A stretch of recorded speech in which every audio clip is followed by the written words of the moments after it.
melodies and skills like that. I've got an artist in the studio right now who can sing and probably rap a lot better than me. Not probably, I think he actually can. He can. Sing. Yeah.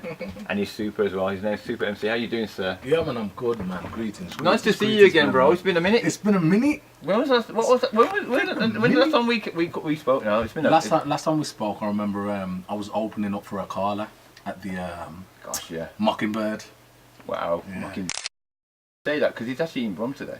Is he around? He's in Brum today. Okay, all right, cool. Yeah, he's doing a thing, but we can do. Them tickets went fast. Them tickets went quick. You know what I mean? But yeah, so you're here to talk about your new album. Yep. Value. So tell me about it. Tell me about the album and. It was like when I was touring last year. It was like the day events. What I'd usually do, like festivals and beach parties and stuff. I said I'm not gonna do it. I'm just gonna write.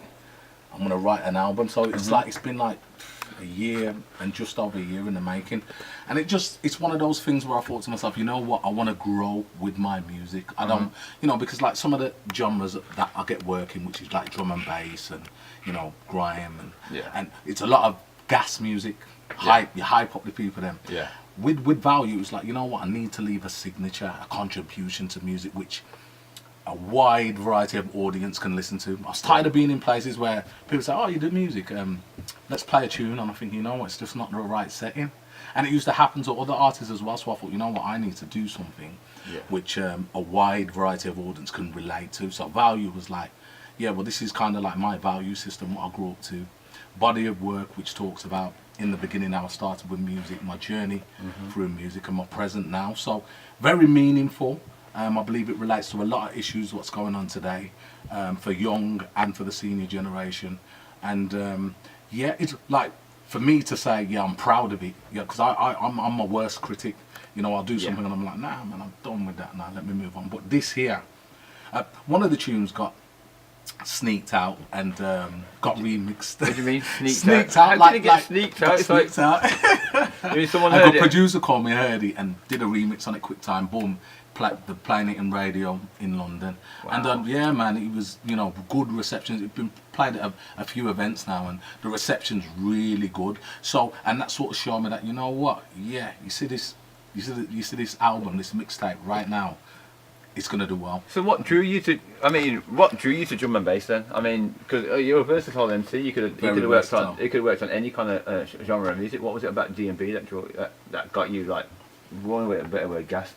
I think like in terms of like the platforms the D&B and jungle sort of industry have, so you get to perform in front of thousands, and also you'll find that when you go to one of these events that there are other people from different genres in the music there as well. So you can do some great networking there. But I think obviously I started with reggae music first. My first record I made in Jamaica, Montego Bay. I went to the studio, I made a record there, and it was like I was spinning tunes. I used to be a DJ first, so I was your competition then, Cole. Yeah, man. And like, what about Capleton tune and them tune that me have? And it was like, you know what? I fell in love more with the artist, them talking, the lyrical side of it. And because my dad had a sound system as well, it was like I used to admire the artist then when they used to come and toast on the mic. So I was like, yeah, I want to do that. And I just feel for the younger generation at that time, it was about drum and bass. Yeah. Drum and bass was there and it was popping, and I was kind of like, right, okay then, I can go into this side of it and like be recognised. And it sort of blew up from there, took off from there, man. I know, because like back in the day, a little bit of history, I used to spin D&B. Okay, alright then. I started out spinning D&B and I got gradually slower as I got older. Okay. So like, I don't know if that's got anything to do with my age, but like I started with D&B, then went into garage, then went into R&B and soul, then slow jams, and then I play R&B and kind of smooth R&B and stuff like that. So what can we look forward to on the album? Right, you see what now, with the tunes on it now, they're more soulful. There's predominantly the foundation of it is like hip hop, that real hip hop with a messaging. And you've got a few soul tunes on there as well, because like I did my spoken word thing and bit of neo soul on there. So I know the ladies are going to enjoy at least about 4 or 5 tracks on there. And I wanted it to be something like that as well. I wanted it to be like completely different, even sort of way just finding my own identity. So I mean, straight after it I've got a a drum and bass jungle EP coming out. Yeah. So I've got about at least about 30 tunes waiting to pop. But for now, it's all about this value one, and it's all about foundation of it is hip hop. I don't know. I just felt like getting into music in the beginning, I was a Yo Raps fan, so Yeah. the hip hop affected me a lot. course. You know, Tim Westwood and all that, and it was like I can't dash with them skills, I can't dash with them roots and them things. So that's why I thought to myself, you know what? Yeah, hip hop will be the foundation. There'll be soul elements on it, and like and the message. I think like if you're gonna do music, grow with your music, but have a message, especially in today's world with what's going out there. And like I just feel like I always find myself schooling and having conversations with who I meet on street. I get a lot of love from the youth them on street, so it's only right for me to write, okay, then I've been doing music for how long? I must be able to contribute one album, one mixtape to put some positive messages out there for the youth them to listen to. Because you're such an identity, so tell us a bit how you got your name, how Super MC became SUPA. Super I MC. remember saying this. I had an interview with Cyphers, and they threw the same thing at me. It was my cousins actually. Like rest in peace. He's passed away now. And basically, you know, I grew up in children's homes. So from the age of 8 to like 16, I was all over the country, like from Birmingham to London to Wales, you name it. I was everywhere. Kent. I think that was one of the places I ended up in. And so when them people done with me, they just threw me out. But like before the journey, like I was running away from a lot of homes as well. So I remember being like 13 and like just trying to find places to stay on road, like I gotta stay. And obviously when you're like that, you're not taking care of yourself, innit? Yeah. So my hair was just growing wild, and like my afro used to stick out of the sides. The only way I could survive now when I was on road with them big men, because these men were like 18, 19, I was little 13. Yeah. So I had to like sort of like, I've got to do what I got to do just to survive, right, to eat food. And like, it was like, when I'd be around them, and like obviously I won't look in the best, my cousin come up with the name Super Ted because my hair used to stick out at the sides, and it just stuck from there. It stuck from there, and then obviously I got into the music thing. People popped off the Ted, and it was like Super. Okay. So that's how I got the name. You know what? Show my age, 'cause I do remember Super Ted still. Yeah, people do. Some people call it. Oh, the cartoon. Yeah, that was a big thing back in the day, you know. As young as that, you're like, huh? What? Yeah. You know, oh no, that was a show and a half still. But yeah, so like with the EP now, you can tell us what you're gonna get. So when is it coming out?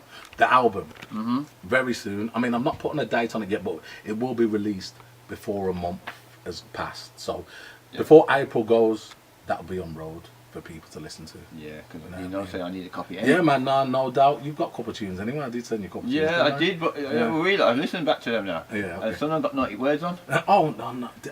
I'm sure I sent you the right one. On the thing anyway, it's got parent advisory. Yeah. But like I could have sent you a couple of tracks with nothing on, so I didn't realise that. I was coming to New Style as well. I was thinking, yo, can I swear? And can I? So no, it's none of that here. So you can't. All right, okay. Pure parents. No, and seriously. Okay, right, okay. Well, I've been good. Yeah, you've been good. I'll be still. good. So when can people go see you performing? When can people see you performing? See, this one's difficult because I was supposed to be in London the other weekend, but I couldn't do that due to the schedule, what I'm doing, releasing these tunes and everything like that. And you know what I mean. Fly out and come and see me. Come and see me somewhere. Come and see me in Tenerife. Come and see me in Dubai. Come and see me in Cyprus. Dubai, you know, jump on a plane and fly out and come and see me. Because you know what? Yeah. Respect to my Warsaw people who were listening. A lot of Warsaw people came out to see me perform last year. You know, they supported. They came out, and it was like, and they know I fired up the place. Like, you know, from the champagne parties to the nightclubs to the festivals. I'm fully represented for them. I just wanted to ask, so are you Birmingham based? I'm originally born in Birmingham, but I'm from Warsaw. Okay. Yeah. Which is like just up the road. Which is just a Russell. So you're still West Midlands? Still West Midlands, yeah. So when are we going to have a party now? Come on, man. Do you know what? Hear the the thing. I've done, you know what? Hired up to Birmingham because like a lot of the promoters in Birmingham have booked me. I've done like O2 here. I've done like the Q Club here. I've done like, you know, arenas here, but that's just been specifically for drum and bass jungle. So other people who's listening to my other talent now, I know they've been a bit like, well, when are we gonna hear whatever? And then on that side of thing, then that's where, you know, I sort of need to set up a support team around me to sort of do that sort of thing. Do you get what I mean? To do my own thing, to push my own thing, that for. So it's been really difficult. I mean, today here you see Bandit with me, and he's supported me in regards to the album, which I'm pushing it out now, and just putting a structure in place so the fans them out there that do like this side of Super and want to listen to this music what I'm delivering, to you know, set up a platform where I can go out and perform. You can hear the tunes and take it from there. And me coming to New Style today is a step in that direction as well, just to let people know, look, putting out this music, and if someone's putting something on and they're like, Super, yo, calm down and you know, perform to tune, I'll do that, not a problem. I've done it I did a thing on Broad Street, and I know Otley Don was involved, and there was someone else, Smash was involved, somebody else was involved, and I just did a live performance there. And like for them kind of thing, if Birmingham promoters are out there and you're doing stuff, and you want me involved and you want me down there, all they've got to do is holler, social media, just holler, and you know what I mean. That's all. We're getting a lot of these kind of like live show kind of venues now in Birmingham as well. I've been to a few different ones as well. So Birmingham, hit this guy up, man. I say, come on, man, come on with the thing there. Come on. No more long thing. Let's just get it done and have a night and celebrate. You know what I mean? Our own, really, because we don't get the opportunity that much. We celebrate others, you know what I mean? But there are venues that I think that could accommodate you. So watch this space. We're watching and waiting on you. All right. So I'm ready. Where can we find you on social media, man? Social media, it's like Ian Super MC Collins. On Instagram, Unity Network. Unity Network spelled YOUNITY Network.